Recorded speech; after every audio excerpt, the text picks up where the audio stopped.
जय छठी मैया। हर साल जब कार्तिक मास का शुक्ल पक्ष आता है तो पूरे उत्तर भारत में एक अलौकिक आस्था का सागर उमड़ पड़ता है। लाखों लोग नदियों, तालाबों और घाटों पर सूर्य देव की उपासना करते हैं। यह पर्व है छठ पूजा, जो न केवल भक्ति का प्रतीक है बल्कि प्रकृति, परिवार और शुद्धता का भी अद्भुत संगम है। आज जानते हैं छठ पूजा की शुरुआत कैसे हुई, इसके पीछे कौन सी पौराणिक कथाएं हैं और क्यों इसे सूर्य देव और छठी मियां को समर्पित किया गया है। छठ पूजा की परंपरा बहुत प्राचीन है। ऐसा माना जाता है कि यह पर्व वैदिक काल से भी जुड़ा है। ऋग्वेद में सूर्यदेव की उपासना का उल्लेख मिलता है, जहां सूर्य की किरणों से रोग मिटाने, जीवन में ऊर्जा भरने और आत्मा को शुद्ध करने की बात कही गई है। छठ पूजा का अर्थ ही है छठे दिन की पूजा। दीपावली के चौथे दिन से शुरू होकर यह पूजा 4 दिनों तक चलती है और कार्तिक शुक्ल षष्ठी यानी छठे दिन इसका मुख्य अर्घ्य दिया जाता है। कहते हैं जब भगवान राम और माता सीता 14 वर्षों के वनवास के बाद अयोध्या लौटे, तब उन्होंने सूर्यदेव की उपासना कर राज्य के सुख और समृद्धि की कामना की। माता सीता ने कार्तिक शुक्ल षष्ठी के दिन व्रत रखा और तब से यह पर्व आरंभ हुआ। उसी दिन से इस पर्व को छठ कहा जाने लगा। महाभारत काल में जब पांडव सब कुछ खो चुके थे, तब द्रौपदी ने सूर्यदेव की उपासना की थी। कहा जाता है कि सूर्यदेव ने द्रौपदी को अक्षय पात्र दिया था, जो कभी खाली नहीं होता था। छठ पूजा की परंपरा को द्रौपदी के इसी व्रत से भी जोड़ा जाता है। इस व्रत से द्रौपदी को न केवल समृद्धि बल्कि सम्मान भी वापस मिला। छठी मियां को सूर्यदेव की बहन कहा जाता है। उनका वास्तविक नाम उषा देवी है, जो सुबह की पहली किरण के रूप में जानी जाती है। माना जाता है कि जब कोई भक्त पूरी श्रद्धा से छठ का व्रत रखता है तो छठी मियां स्वयं सूर्यदेव से उसकी मनोकामना पूरी करवाती है। इसीलिए लोग कहते हैं छठ मैया सबकी सुनती हैं। पहले दिन व्रती पवित्र स्नान करते हैं और शुद्ध भोजन ग्रहण करते हैं। इस दिन घर में सादगी रखी जाती है और केवल अरवा चावल, लौकी की सब्जी और दाल खाई जाती है। इसे शुद्धिकरण दिवस माना जाता है। दूसरे दिन व्रती पूरे दिन निर्जला उपवास रखते हैं।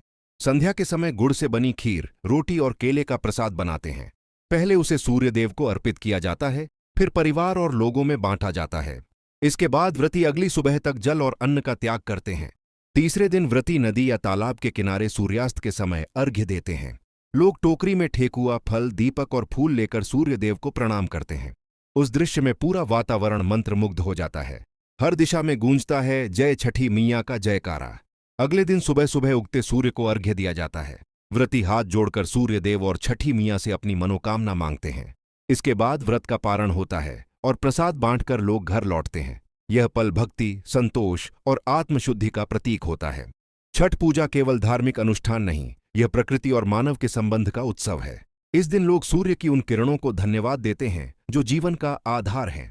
सूर्य से हमें ऊर्जा, फसल, पानी और जीवन का हर स्रोत मिलता है। छठ व्रत शुद्धता और आत्मसंयम का प्रतीक है। 36 घंटे तक बिना पानी के व्रत रखना आत्मनियंत्रण की चरम सीमा को दर्शाता है। यह शरीर को अनुशासित करने और मन को शांत करने का तरीका है। वैज्ञानिक दृष्टि से भी सूर्य की सुबह और शाम की किरणें शरीर के लिए अत्यंत लाभदायक होती हैं। यह विटामिन डी देती है और शरीर की रोग प्रतिरोधक क्षमता बढ़ाती है। इसलिए छठ पूजा को आध्यात्मिक और वैज्ञानिक पर्व दोनों कहा जाता है। छठ पूजा हमें सिखाती है सफाई, अनुशासन और समानता का महत्व। इस दिन हर वर्ग, हर जाति, हर धर्म के लोग मिलकर पूजा करते हैं। किसी प्रकार का भेदभाव नहीं होता। हर कोई सिर्फ एक भावना से जुड़ा होता है, आस्था। यह पर्व हमें पर्यावरण से प्रेम करना, जल को पवित्र रखना और सूर्य की ऊर्जा का सम्मान करना सिखाता है। छठ पूजा सिर्फ एक व्रत नहीं, यह जीवन जीने की एक कला है। यह हमें याद दिलाती है कि प्रकृति और ईश्वर दोनों हमारे भीतर हैं। जब मन, तन और आत्मा शुद्ध होती है, तभी सच्ची भक्ति का अनुभव होता है। आइए इस छठ पूजा पर हम सब सूर्यदेव और छठी मियां से प्रार्थना करें कि हमारे जीवन में सदैव प्रकाश बना रहे और हर घर में सुख शांति का सूरज उदय हो। जय छठी मैया। अगर वीडियो अच्छी लगी हो तो प्लीज चैनल को सब्सक्राइब कर लीजिए और थैंक्स फॉर वॉचिंग।